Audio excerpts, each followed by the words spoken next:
Assalamualaikum warahmatullahi wabarakatuh. Selamat pagi anak-anak ibu semuanya. Semoga dalam keadaan yang sehat selalu. Dan pada kesempatan hari ini kita akan langsung aja lanjut ke pertemuan kedua dari bab 3 yaitu mengenai fungsi. Sebelumnya kita sudah mempelajari tentang relasi. Jadi apa itu relasi? Relasi kemarin adalah mengenai hubungan antara anggota A, anggota himpunan A, dan anggota himpunan B. Nah, sekarang kita juga akan mempelajari fungsi. Jadi, apa itu fungsi? Fungsi atau yang kita sebut juga sebagai pemetaan merupakan relasi dari himpunan A ke himpunan B dengan syarat jika setiap anggota himpunan A berpasangan tepat satu dengan himpunan B. Nah, jadi di sini kita udah dapat nih kata kuncinya. Kalau fungsi itu adalah relasi, dengan syarat dia berpasangan tepat satu dengan anggota lawannya. Nah, coba lihat ini adalah merupakan salah satu contoh dari fungsi, di mana ada seorang anak SMP ya, dia sedang membaca sebuah kode atau sandi.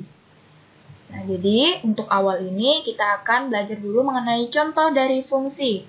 Ingat ya, fungsi itu adalah relasi. Tapi kalau relasi tadi, relasi adalah hubungan dari himpunan A ke himpunan B. Nah, jadi fungsi ini juga merupakan relasi. Namun syaratnya dia itu mempunyai pasangan tepat satu. Jadi anggota asalnya atau yang kita sebut juga kemarin sebagai domain mempunyai satu anggota di lawan yaitu kodomain. Oke, kita langsung masuk ke contoh ya. Buka buku cetak halaman 90.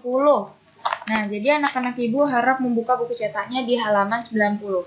Di sana ada memahami ciri-ciri fungsi, bukan?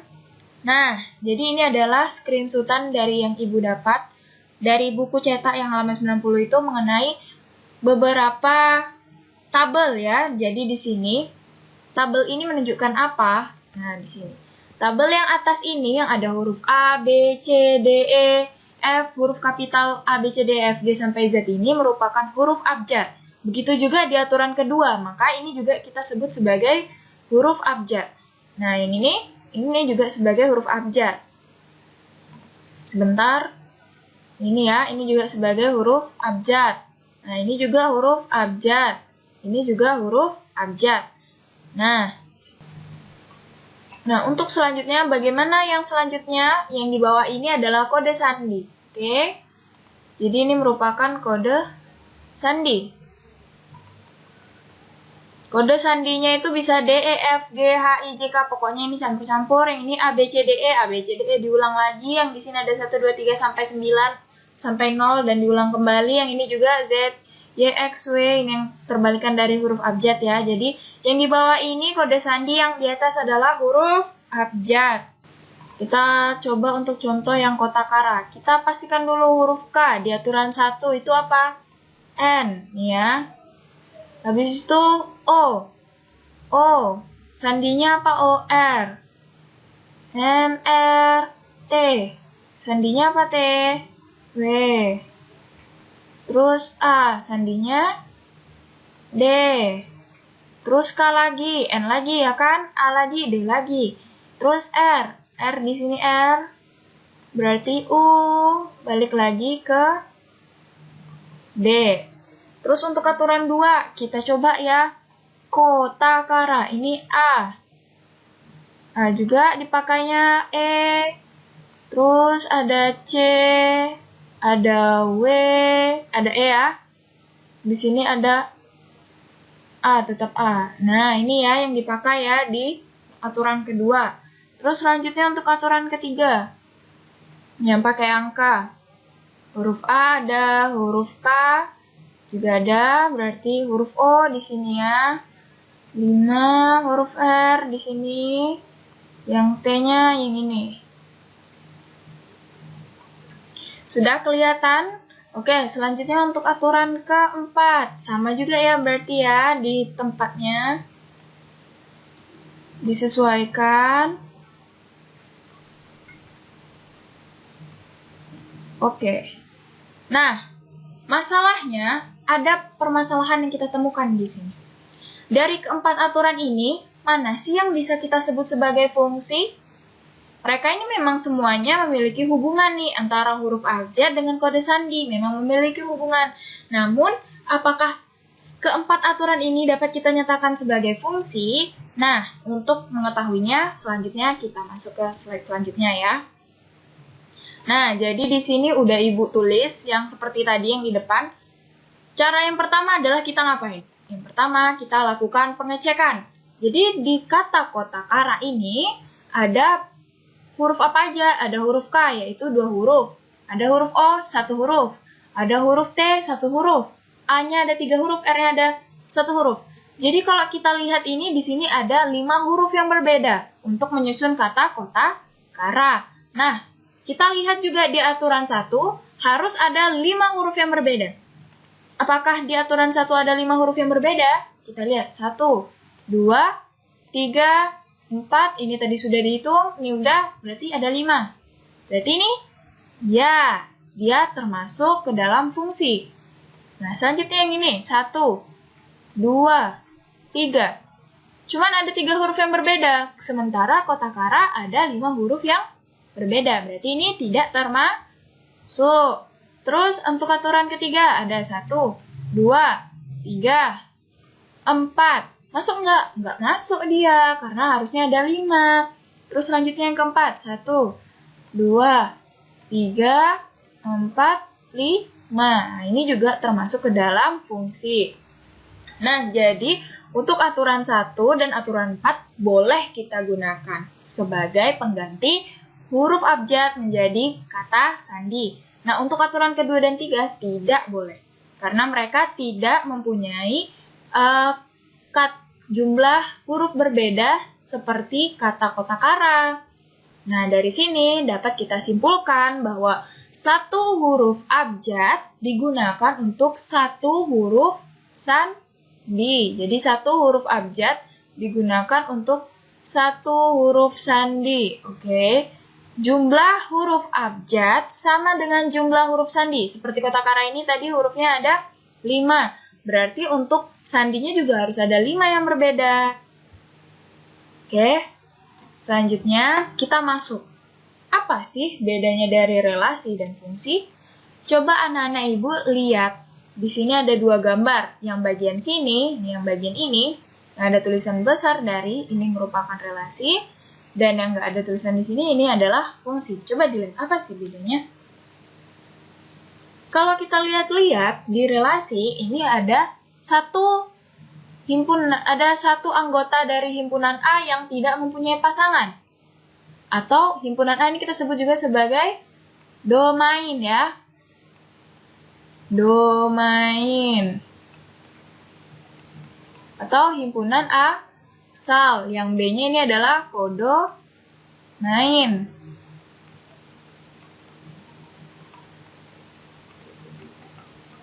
Sama, yang ini juga, ini domain, ini kodomain,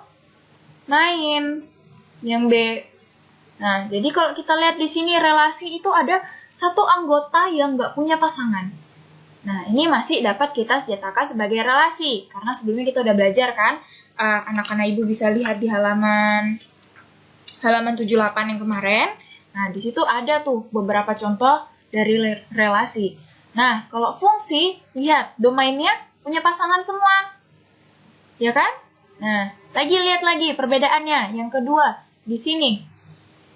Di yang salah satu anggota dari relasi, himpunan A, anggota nomor 4. Di sini dia punya pasangan 0, punya pasangan ke-1 juga, punya pasangan ke-2 juga, punya pasangan ke-3 juga. Ini tetap dinyatakan sebagai relasi. Tapi kalau fungsi, dia cuma punya 1 pasangan aja dilawan. 1 berpasangan dengan 2, 2 berpasangan dengan 3, 3 berpasangan dengan 4. Tapi kalau di relasi, dia boleh berpasangan ke lawannya banyak-banyak. Jadi di sini istilahnya si relasi ini boleh selingkuh. Nih, si domainnya boleh selingkuh ke kodomain dengan banyak-banyaknya. Tapi kalau fungsi, dia cukup aja punya 1 pasangan. Oke? Bisa dilihat kan beda garisnya ini? Beda diagramnya? Di sini kan juga dilihat. Di sini ada himpunan kosong juga tetap dinyatakan relasi kan? Oke? Selanjutnya, Nah, kita lihat di sini ya supaya lebih pasti ya perbedaan relasi dan fungsi.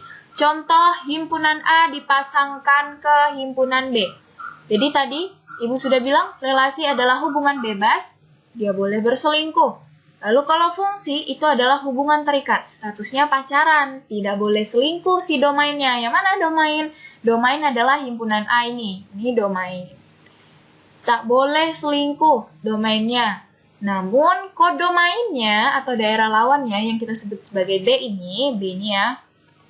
Jadi si B ini boleh selingkuh si B.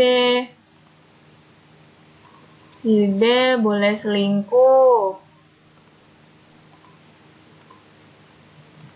Ini syarat dari relasi dan fungsi. Kalau kita lihat nomor 1, apakah ini termasuk relasi?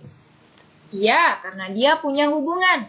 1 berhubungan dengan A, 2 berhubungan dengan B, 3 berhubungan dengan C. Jadi, himpunan A mempunyai hubungan dengan himpunan B, maka dia disebut sebagai relasi. Lalu, apakah dia bisa disebut sebagai fungsi?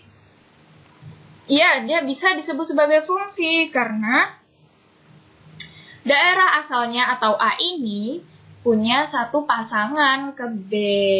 Ya, nih dia tak ada berselingkuh, tak ada yang kosong, dia punya pasangan, 1 pasangan dengan A, 2 pasangan dengan B, 3 pasangan dengan C. Bagaimana dengan nomor 2? Nomor 2 itu adalah relasi, tetap. Apakah dia fungsi? Ya, dia fungsi. Karena di sini 1, 2, dan 3 punya pasangan di himpunan B, A, B, C nih. 1 berpasangan dengan A, 2 berpasangan dengan B, 3 berpasangan dengan B. Gak apa-apa meskipun yang ini nih punya 2 pasang di himpunan asal, gak masalah kan tadi di sini statusnya pacaran, hanya daerah asal yang tidak boleh selingkuh, tapi daerah lawannya boleh selingkuh. Terus kalau yang ini disebut juga sebagai relasi, disebut juga sebagai fungsi. Nah, kalau yang nomor 4, ini ada relasi. Apakah dia fungsi? Tidak. Karena apa? Karena daerah asalnya ada 1 anggota yang nggak punya pasangan, yaitu anggota 3.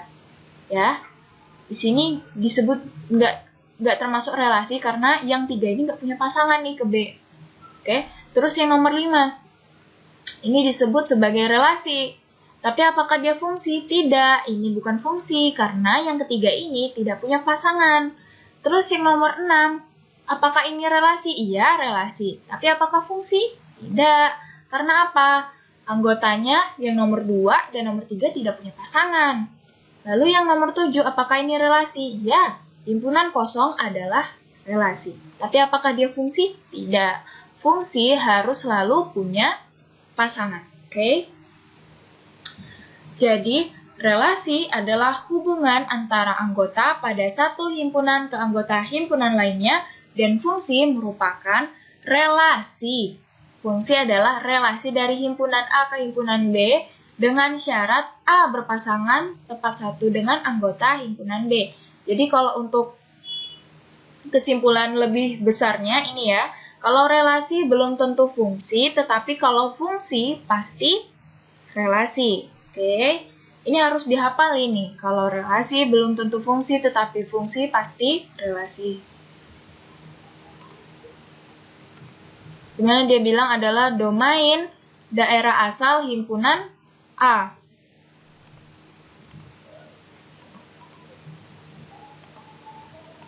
Oke, kodomain daerah lawan himpunan B. Rank adalah hasil, daerah hasil atau daerah lawan punya pasangan. Jadi di sini maka dari gambar di samping domainnya adalah daerah asal, berarti himpunan A. Ada siapa aja? 1, 2, dan 3. Maka A himpunannya adalah 1, 2, dan 3. Kodomainnya atau daerah lawan ada 1, 2, 3, dan 4. Berarti B himpunan 1, 2, 3, dan 4. Rank adalah hasilnya. Hasilnya itu adalah pasangan dari himpunan A ke B. Berarti hasilnya 1 ke 2. Berarti hasilnya 2. 2 ke 3. Berarti hasilnya 3. 3 ke 4. Berarti hasilnya 4. Jadi ranknya adalah 2, 3, 4. Nah, atau yang kita bisa bikin nih di himpunannya R. R atau rank hasilnya. Ya, R atau rank hasilnya adalah 1, 2, 2, 3, 3, 4. Ini himpunan berpasangan ya. Oke, next. Untuk soal yang nomor 2. Diketahui P. Anggotanya 1, 2, 3, 4, dan 6. Dan Q 2, 4, 6, 8, 10, 12. Jika P ke Q dihubungkan dengan relasi setengah dari, tentukan himpunan P yang mempunyai pasangan di Q. Setengah dari, berarti misalkan 1 setengah darinya 2. Oke, betul. 2 setengahnya dari 4. 3 setengahnya dari 6. 4 setengahnya dari 8, 6 setengahnya dari 12. Jadi untuk himpunan ini maka dia termasuk ke dalam fungsi ya, karena daerah asalnya punya semua nih pasangan di Q. Meskipun yang Q nggak ada pasangannya 1, tetap ya dia dikatakan sebagai fungsi ya. Jadi hasilnya apa? Hasilnya ini 1, 1, 2, 2, 4, 3, 6, 4, 8, 6, 12. Jadi, maka himpunan P yang punya pasangan di Q adalah 1, 2, 3, 4, 5, 6. Oke, dah. Untuk nomor selanjutnya, diketahui dari suatu relasi himpunan P ke himpunan Q dinyatakan dengan himpunan pasangan berurutan 1, 2, 1, 4, 3, 3, 6, 5, 8, 7, 10. Sebutkan anggota-anggota himpunan P dan Q. Ya, ini patokan kita nih ya, P dan Q. Yang mana domain, yang mana kodomain. Berarti yang di sini ya. Ini domainnya, ini kodomain.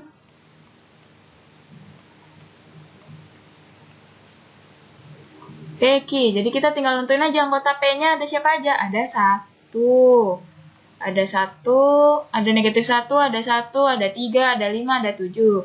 Terus Q-nya ada 2, 4, 6, 8, 10. Oke, gampang lah ini ya. Bisa dipelajari. Terus untuk yang selanjutnya, ini nomor 4 nih agak ribet. Diketahui himpunan P beranggotakan A dan E. Dan himpunan Q beranggotakan 1, 2, dan 3. Buatlah semua pasangan berurutan dari himpunan P ke himpunan Q. Himpunan Q membentuk fungsi berurutan dari P ke Q. Berarti gimana bentukannya? Ini ya. P, Q. Nah, ini ya. Jadi kita tinggal bikin aja A1, E1. Berarti kan habis itu A1 bisa E-nya 2, bisa juga A1, E-nya 3, A-nya 2, E-nya 1, A-nya 2, E-nya 2, A-nya 2, E-nya 3, A-nya 3, E-nya 1, A-nya 3, E-nya 2, A-nya 3, E-nya 3. Jadi kalau di total berapa banyak fungsinya? Ada 9. Berarti kalau kita petakan ini sama aja dengan 3 pangkat 2, yaitu hasilnya 9. Ini ya.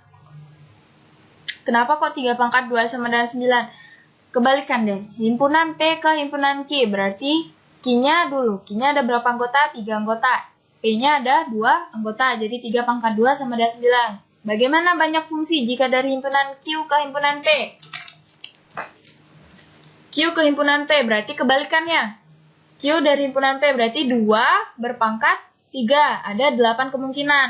Nah, ini ada 8 kemungkinan ya, jadi sudah Ibu paparkan nih 8 kemungkinannya. Jadi dia kalau ditanya pemetaan atau ditanya semua pasangan berurutan yang mungkin, nah itu kita langsung aja ini pakai rumus yang biru ini. Pemetaan rumusnya adalah kalau dari A ke B maka dia B pangkat A. Kalau dari B ke A dia A pangkat B. Sama aja seperti ini tadi kan. Dari P ke Q berarti Q pangkat P, ya kan? Jumlah anggota Q berpangkat P. Yang ini dari Q ke P berarti di sini P pangkat Q. Ini kalau misalkan dia nggak minta ya dijabarkan siapa-siapa aja anggotanya, langsung aja. Jadi langsung dicari berapa kemungkinannya, yaitu 9. Yang di sini 8. Jadi seperti itu ya. Oke, terakhir. Dah, sampai di situ saja penjelasan dari Ibu mengenai fungsi. Selanjutnya silakan anak-anak Ibu mengerjakan tugasnya. Sudah Ibu bagikan nanti di Classroom, silahkan dilihat Classroom-nya. Dan silakan yang belum mengirim tugas-tugas yang sudah di-list di grup WA kelas, harap segera mengerjakan tugasnya ya. Jangan sampai nggak dikerjakan karena itu membantu nilai matematika kalian. Nah, jadi untuk pertemuan yang kedua di bab 3 ini ada 4 soal aja. Ibu nggak banyak-banyak. Tolong dikerjakan ya nak. Nanti kumpul di Classroom. Soalnya nanti ibu kirim ke Classroom juga. Oke, baiklah, sekian pertemuan kita pada pagi hari ini. Semoga anak-anak ibu dapat memahami pembelajarannya. Dan kalau seandainya tidak dapat memahami, silahkan hubungi ibu di Classroom ataupun di WA. Oke, Assalamualaikum warahmatullahi wabarakatuh. Selamat pagi semuanya.